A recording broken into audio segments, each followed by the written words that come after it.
네, 안녕하십니까. 2월 21일 토요일입니다.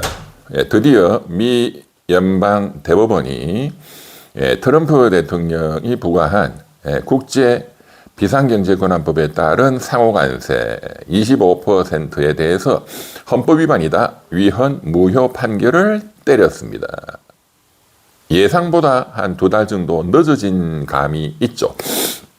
예상은 9대 0이지 않겠느냐라고 했지만 한 6대 3으로 조정이 되었습니다. 그만큼 트럼프 대통령 측에서 본인이 임명한 9명 중에 6명의 보수 대법관에 대한 적극적인 설득 작업이 있었고, 그 결과 일부 좀 조정이 되었다, 이렇게 보여집니다.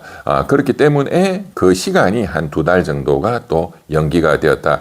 그러나 이것을 계속 방치할 수는 없는 것이고, 미국 헌법 위반 사건이기 때문에 미 연방 대법원이 결국 결단을 내렸다. 미 연방 대법원의 이 판결은 우리로 하면은 헌법재판소 판결과 마찬가지입니다. 미국 연방대법원은 우리나라의 헌법재판소 기능을 갖고 있습니다. 그래서 미국의 역사적으로 굉장히 중요한 사건들이 있을 때마다 미 연방대법원이 그 판결을 내림으로써 미국의 정치적 통합을 가져온 사례들이 많이 있죠. 대표적으로는 1930년대 루즈벨트 대통령이 추진했던 대공황을 탈출하기 위한 케인즈식 처방, 소위 뉴딜 정책이라고 하는, 그래서 노동자들의 최저임금법을 보장한다든가 노동상권을 보장하는 법률이라든가 이를 통해서 노동자들의 유효 수요를 정대시켜서 공급 과잉으로 빚어진 대공황을 탈출한다. 이제 그게 이제 케인즈의 유효 수요 이론에 따른 처방이죠. 이제 그게 미 연방 대법원 올라가서 이건 기업의 자유를 침해한다. 그 당시만 해도 케인즈 경제학이라는 게 없었습니다. 그냥 시장에 놔두면 보이지 않는 손에 의해서 자동적으로 잘 된다. 아담 스미드의 보이지 않는 손을 믿자. 기업의 자유가 중요하다. 뭐 이런 거였죠. 네. 그리고 노동자들도 본인들이 뭐 임금을 적게 받고 등등 하는 것은 노동자들이 공급이 너무 많기 때문에 노동력이, 그러니까 시장의 자유로운 계약에 의해서 그 임금이 체결된 건데 그걸 인위적으로 최저임금법 법으로 끌어올리고 하면 시장의 자동 조절 기능을 침해한다. 그러면 경제가 나중에 박살난다.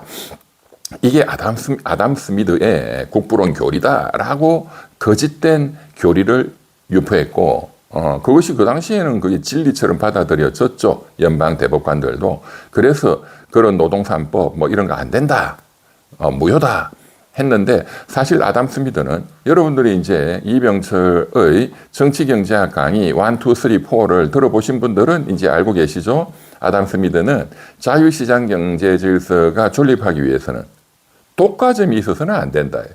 독과점 기업들의 그런 노동 착취와 시장 지배적 지위의 남용, 이것이 지금 공급 과잉을 부르고 노동 착취를 불러온 겁니다. 이것을 반드시 정부가 나서서 제거를 해야 된다.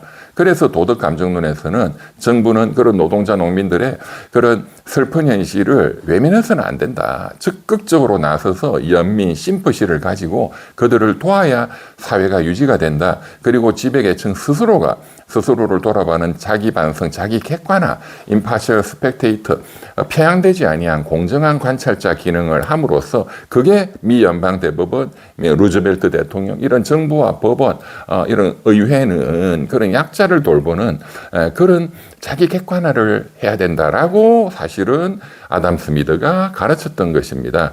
그러한 정신을 이어받아서 케인즈가 노동자들을 도와야, 그리고 그들의 소득을 정대시켜 줘야 유효 수요가 정대하고, 그 유효한 수요가 공급 과잉인 그 기업들의 물건을 소비해 줌으로써 대공황을 탈출할 수 있다라는 소위 케인즈 혁명을 일으킨 것이죠. 예.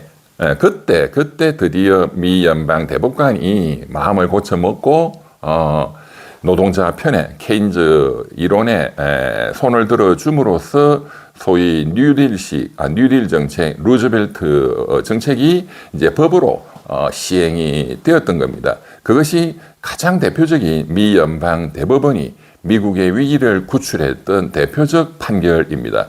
흑백 갈등이 너무나 심각했을 때에도 separate but equal, 흑인과 백인을 분리한다. 음식점도 분리하고 버스도 분리하고 흑인들은 들어오지 마.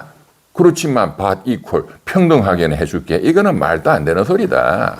라는 위대한 또 미 연방 대법원의 판결이 인종차별, 흑백 갈등을 굉장히 완화시키는 그런 엄청난 역사적 전기를 또 만들기도 했죠. 베트남 전쟁으로 전쟁 반대 등등의 청년들의 외침이 전 세계적으로 퍼지고 그게 소위 1968년 파리를 중심으로 한 대학생들의 그리고 노동자 농민들이 가담한 68 혁명이었죠. 68 혁명. 미국에서도 역시 68 혁명이 일어나고 반전 시위가 전국을 덮었습니다. 그때 이 베트남전은 미국의 국가의 이익을 위한 것이다. 전쟁을 반대하는 저 빨갱이들 처벌해야 된다. 성조기를 불태우는 저 불순한 자들을 처벌해야 된다. 그게 미 연방대법원 올라가서 연방대법원이 판결을 내렸습니다. 성조기의 존엄성을 불태우는 자들이 잘했다고 결코 말할 수 없다.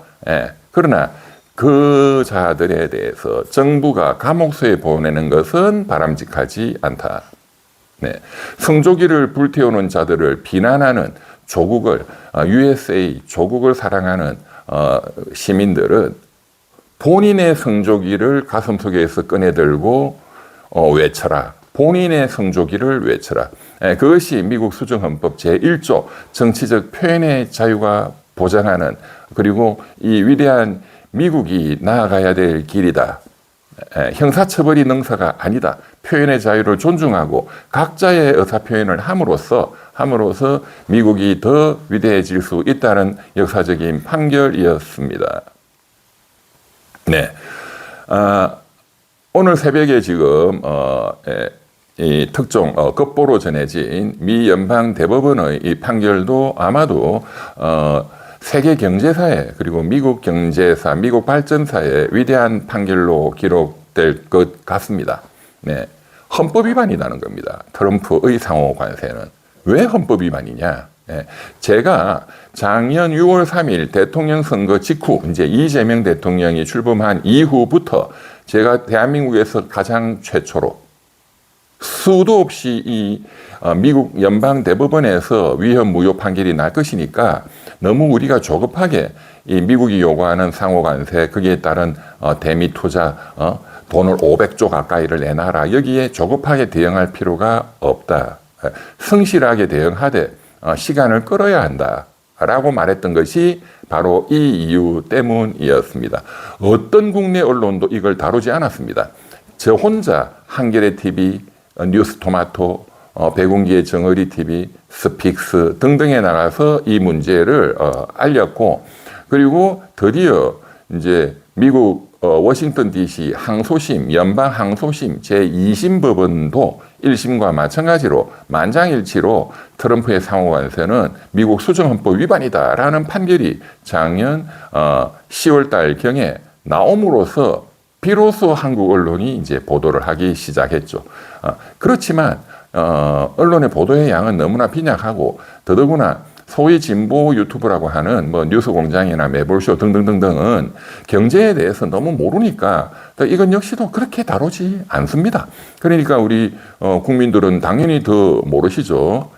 이것은 너무나 중대한 대한민국 국익에 앞으로 이재명 정부의 운명을 가름할 수 있는 너무나 중대한 사건이기 때문에 제가 시리즈로 한 서너 편에 걸쳐서 다루겠습니다.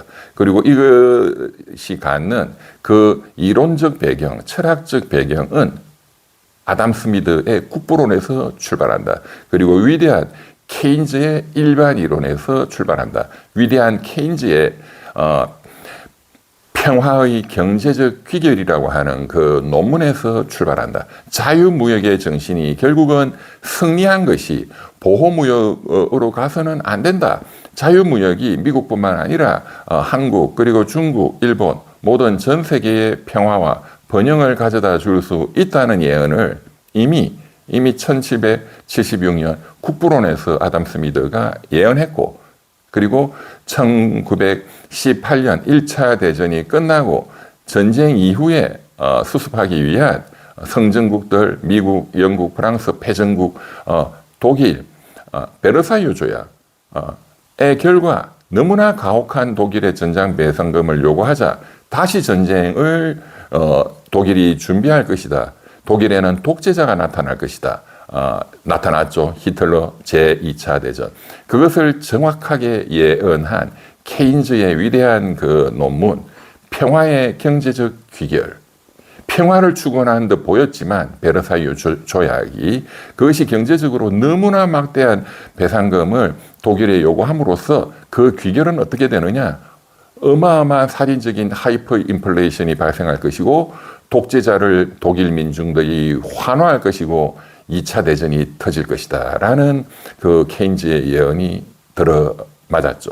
그래서 2차 대전 이후에 전 세계는 미국을 중심으로 하는 자유무역 체제, 그리고 30년 전부터는 25년 전부터는 WTO 체제, 한국은 한미 FTA라는 자유무역의 정신으로 부흥 발전해 왔던 것입니다. 그런데 트럼프가 갑자기 일방적인 거의 폭력적인 상호 관세를 때림으로써 전 세계의 불확실성이 고조되었고 정치적 위기가 고조되어 왔습니다.